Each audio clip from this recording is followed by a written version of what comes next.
Let's be honest. Southern food in the 70s wasn't about counting calories or chasing trends. It was about flavor that hit you like a warm hug, comfort that settled deep in your bones, and meals so hearty they made you loosen your belt and unbutton your shirt without a second thought. So pour yourself a tall glass of that sweet tea. And let's take a trip back to the South of the 1970s. It's 1977, and the kitchen smells like a promise. Mom's got the oven humming and a box of shake and bake on the counter. The sound of the bag rustling is half the ritual, and if you're lucky, she lets you do it. Into the oven it goes, and the smell starts to creep through the house, herby and garlicky, with a promise of crunch. When that chicken comes out, the skin is crisp, the meat is juicy, and for a second, you forget about the world outside. It's comfort food, plain and simple, built for busy nights and hungry kids. But the meal isn't complete without Rice-A-Roni, the San Francisco treat. The ritual starts with a little oil in the pan. Then you brown the rice and pasta until they're toasty and fragrant. In goes the seasoning packet, followed by water. It's a side dish that's both exotic and familiar, a little box of hope from the supermarket shelf. Jello Poke Cake isn't just a dessert. It's a Technicolor fever dream straight out of a 1970s church basement. The kind of thing that makes you grin before you even take a bite. A soft, spongy sheet cake, usually white or yellow, baked until it's golden. The smell is sweet and warm, like a bakery at sunrise. But here's where the magic happens. Grandma grabs the handle of a wooden spoon and starts poking holes all over the cake, deep enough to reach the bottom. Each hole is a little portal, waiting for something wild. Then comes the Jello, hot and liquid, usually in a color that doesn't exist in nature. Electric cherry red, nuclear lime, or that neon blue that looks like it could power a spaceship. She pours it slowly, letting it seep into every crevice. The whole thing sits in the fridge, chilling. The Jello setting into psychedelic veins that run through the crumb like tie-dye. When it's time to serve, Grandma slathers the top with a thick, snowy drift of Cool Whip. Maybe she scatters on some rainbow sprinkles. The first bite is a shock. Cold, sweet, and impossibly moist. The Jello bursting on your tongue. The whipped topping melting away like a dream you almost remember. If you want to know what happiness smells like, walk into a kitchen where pigs in a blanket are baking. The air is thick with the buttery perfume of crescent roll dough, rising and browning, each little bundle swelling up around a cocktail wiener like a southern mama, tucking her kids in for the night. They come out of the oven hot enough to burn your fingerprints off, but nobody waits. You grab one, juggling it from hand to hand, the outside crisp and flaky, the inside steaming and savory.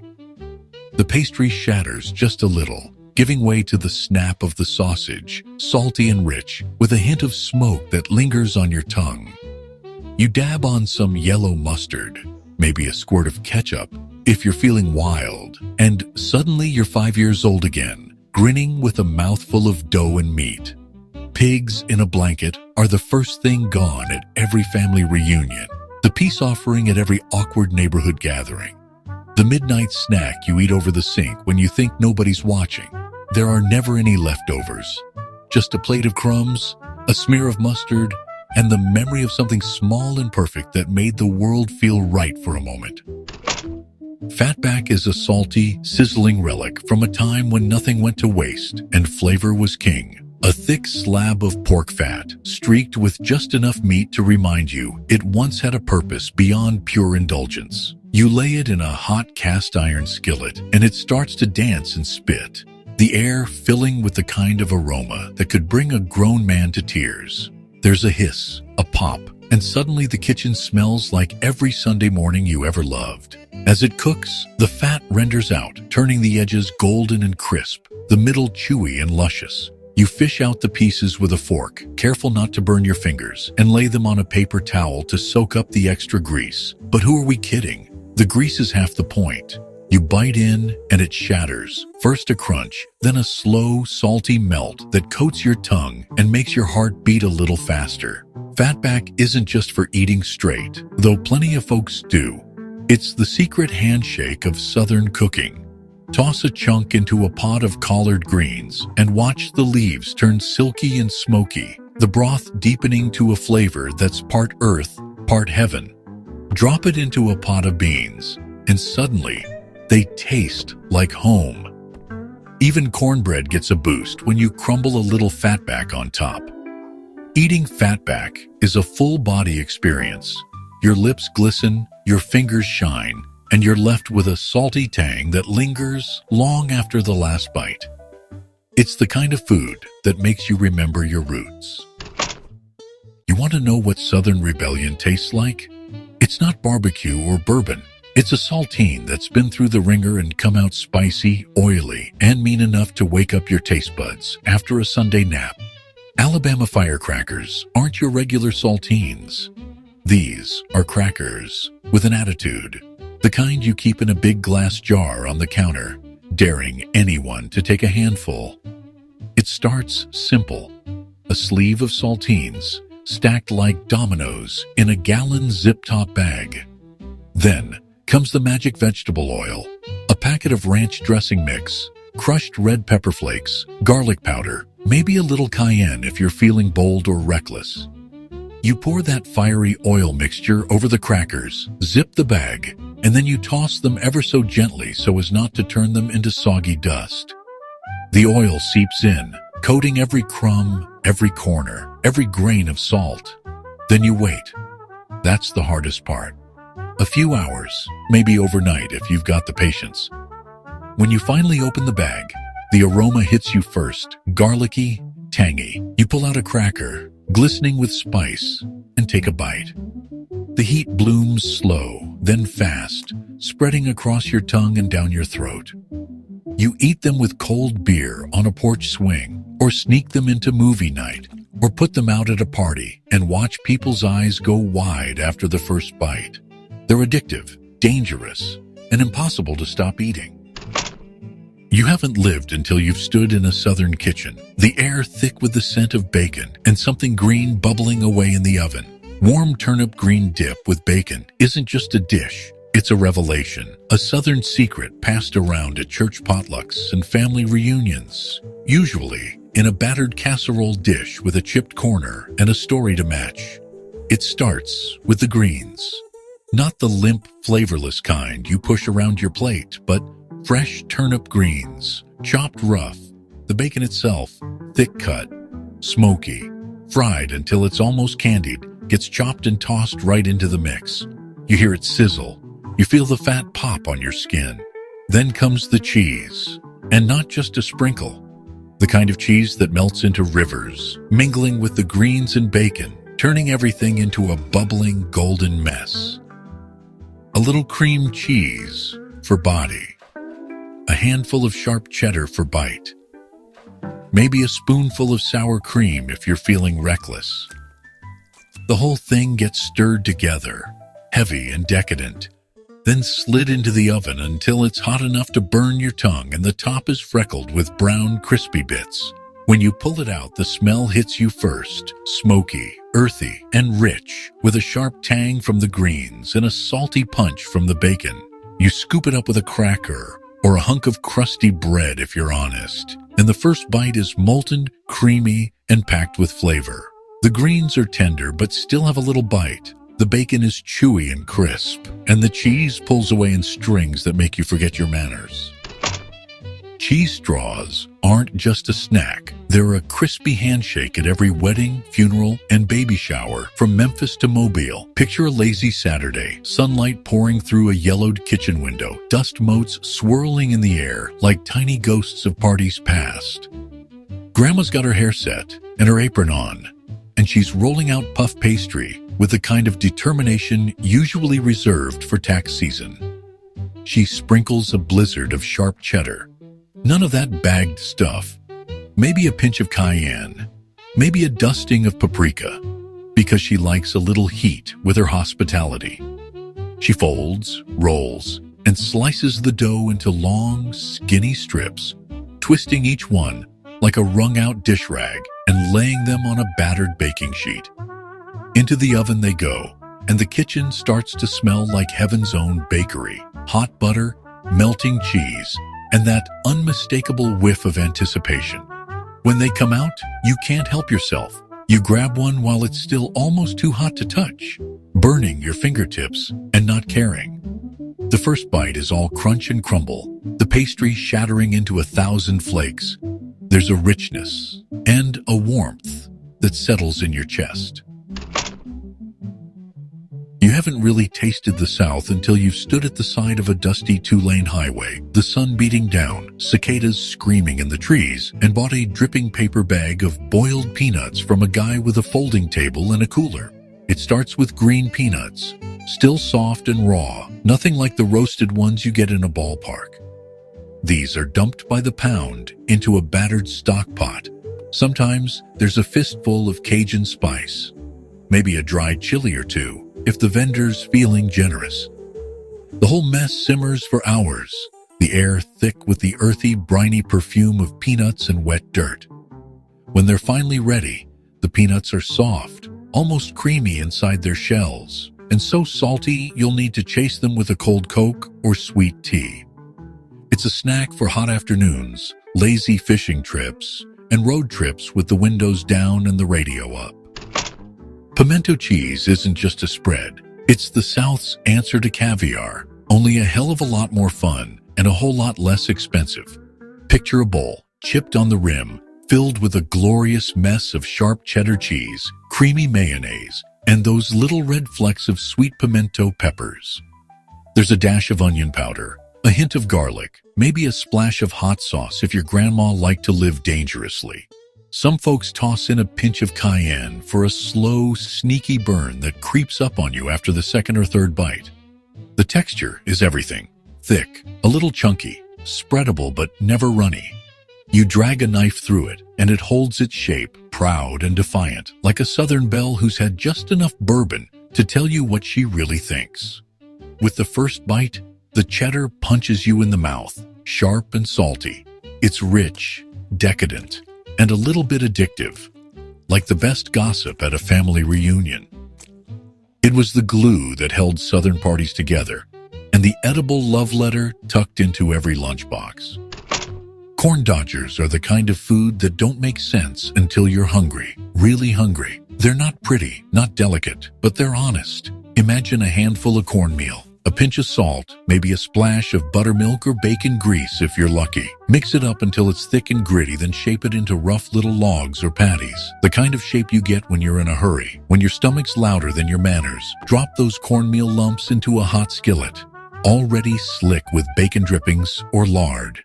The dodgers sizzle and spit, the kitchen filling up with the smell of roasting corn and old stories. You turn them once, twice, until the outsides are golden and crisp. The insides still a little soft, like the middle of a hush puppy that never quite made it to the church picnic. They soak up whatever you throw at them, or just a slab of salted butter melting into every crack. You eat them hot, maybe with your fingers, maybe with a fork if you're feeling civilized. Corn dodgers are survival food, comfort food, and celebration food all at once. They're what you make when there's not much left in the pantry, but you've got mouths to feed. And when you finish the last one, you'll wish you'd made a double batch.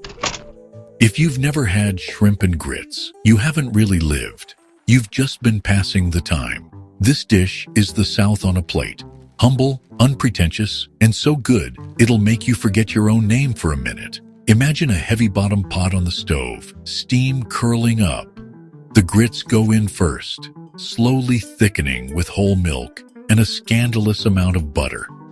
You stir and stir, watching them go from gritty to creamy, each swirl a promise that good things take time. Then come the shrimp, tossed in a skillet with bacon that sizzles and pops like rain on a tin roof. Maybe you hit it with a dash of hot sauce, maybe you don't. Either way, the first bite is a revelation. The shrimp snap between your teeth, sweet and salty, while the grits melt on your tongue, buttery and soft as a lullaby. It's the kind of thing you hoard over at a backyard barbecue. Cold beer sweating in your hand, laughter echoing across the yard. If you ever wondered what Southern charm tastes like when it's all dressed up for the church social, this is it.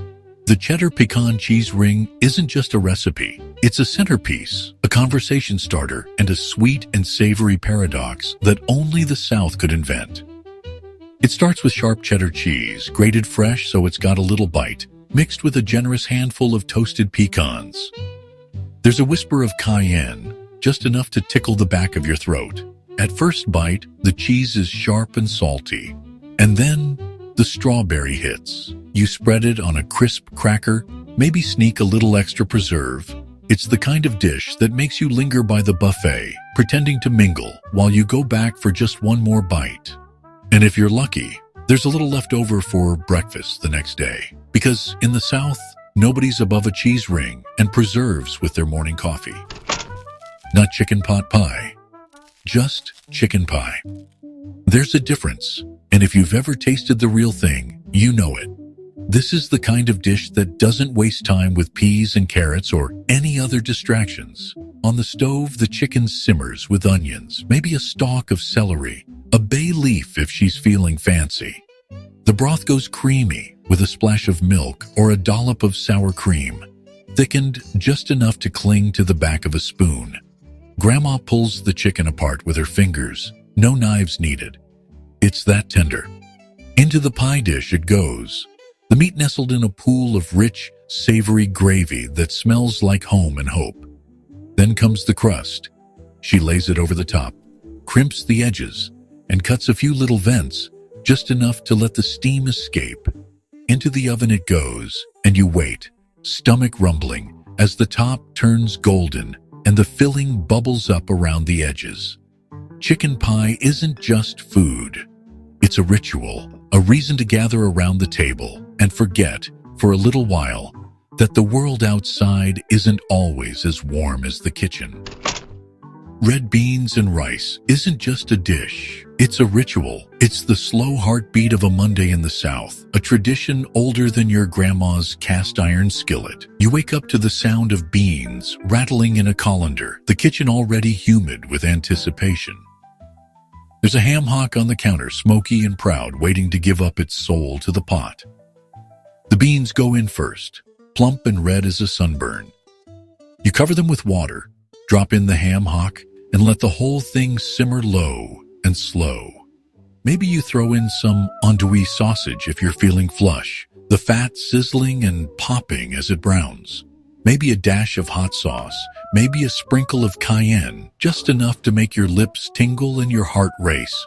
You eat with a hunk of cornbread on the side, crumbs falling into your lap. The meal is messy, honest, and deeply satisfying. Deviled eggs are the unsung heroes of every Southern gathering. Picture a platter lined with glossy halved eggs, each one cradling a golden, creamy filling that's got just enough tang to wake up your taste buds. The whites are tender, cool to the touch, a squirt of yellow mustard, a splash of pickle juice, and a dusting of paprika. You bite in, and it's a soft explosion. The filling is rich and smooth, with a whisper of heat from the mustard and a bright, briny pop from the pickle juice. Some folks sneak in a pinch of garlic powder, a shake of onion powder, or even a dash of hot sauce for a little Southern mischief. Deviled eggs are the first thing to vanish at a church potluck, the reason you hover near the buffet at a family reunion. You eat one, then another, and before you know it, you're counting how many you've had and hoping nobody noticed. Every family has their secret ingredient, their special touch, but the heart of the dish is always the same, creamy, tangy, and impossible to resist. Hot water cornbread is the South's answer to simplicity and soul, a dish born from thrift and perfected through generations. Imagine a battered, well-loved mixing bowl. Into it goes cornmeal and boiling water, poured in a slow, hissing stream. You stir it all together, the mixture thick and gritty, clinging to your spoon like a stubborn memory. Now comes the ritual. Wet your hands, scoop up a wad of the hot dough, and pat it into a rough little patty. No two ever quite the same. Drop it into a skillet, shimmering with hot oil, and listen as it sizzles to life. The outside crisps up, turning a deep golden brown, while the inside stays tender and warm, almost creamy. The aroma is pure comfort. Break one open and watch the steam curl into the air. Slather it with butter, let it melt into every crevice, and take a bite. Hot water cornbread isn't just a side dish. It's a memory you can taste, a Southern tradition that sticks to your ribs and your heart. Southern creamed corn isn't just a side dish. It's a golden taste of summer that clings to your tongue and your heart. Imagine fresh ears of corn, their silk still sticky and sweet, shucked and scraped with a steady hand. The kernels tumble into a big bowl, all smelling like the sun after the rain. But the real secret is the milk scraped from the cob, a starchy sweet liquid that thickens the whole dish and gives it that unmistakable Southern soul. There's a moment when the sugar in the corn starts to caramelize, sending up a scent that's rich and sweet. Then you pour in a splash of heavy cream or whole milk, nothing skim, just the real deal. The corn soaks it up, turning glossy and golden. A pinch of salt, a grind of black pepper, maybe a dusting of sugar if the corn isn't sweet enough. Some folks add a little flour to thicken. Others swear by a spoonful of bacon grease for smoky depth. Stir it slow, let it bubble, and watch as it transforms into something that's not quite a pudding, not quite a stew, just creamed corn, pure and simple. Banana pudding isn't just dessert. It's a memory that clings to your taste buds long after the last spoonful. Imagine a glass dish, heavy in your hands, layered with care, and a little bit of mischief. The bottom is lined with vanilla wafers, those crisp golden cookies that soften just enough to cradle the weight of what's coming next. You peel ripe bananas, their scent sweet and floral, and slice them into coins, scattering them over the wafers. Then comes the pudding, homemade if you're lucky. It pours over the bananas, seeping into every crevice, promising comfort in every bite. The top is crowned with a billowy cloud of meringue or a generous heap of whipped cream. It's sweet, but never cloying, the kind of dessert that makes you close your eyes and remember Sunday suppers, laughter echoing down the hall. Start with a heavy cast iron skillet or a well-worn baking pan, the kind that's seen decades of Sunday dinners and family feuds. Into it goes a loaf of meat, but not just any meatloaf. This is Southern style, the kind that's equal parts love and grit. Ground beef, sometimes mixed with pork for that extra juiciness, folded together with finely chopped onions and bell peppers that soften into sweet little pockets of flavor as it cooks. There's an egg in there binding it all like a promise, and a handful of cornbread crumbs soaking up the juices, keeping the loaf tender and moist, never dry enough to make you regret the whole thing. The smell that fills the house is a siren call. You let it rest just a bit because rushing is for fools. Then you slice into that loaf and the edges are crispy, the inside tender and juicy, flecked with bits of onion and pepper that melt in your mouth. You pile it high on your plate next to buttery mashed potatoes and maybe some green beans, the kind that still have a little crunch because Grandma knew better than to overcook. It's honest food, no frills, no apologies, just pure, unpretentious comfort that sticks with you long after the last crumb is gone. There's something wildly satisfying about pork chops and applesauce. A thick, bone-in pork chop, seasoned with salt and pepper, maybe a little garlic powder if Grandma was feeling fancy. It's pan-fried in a cast-iron skillet until the edges are crisp and caramelized. The fat sizzling and popping like a tiny fireworks show in your kitchen. The smell alone is enough to make you forget your troubles. Now, here's the kicker. The applesauce. Not the watery stuff you get in a jar, but the homemade stuff. Simmered down from red apples, cinnamon sticks, and a touch of sugar. Eating pork chops and applesauce is like a hug from the South itself. Comforting, honest, and just a little bit messy. You'll want to lick your fingers and ask for seconds, even if you're full. If Southern comfort had a crown, chicken and dumplings would wear it.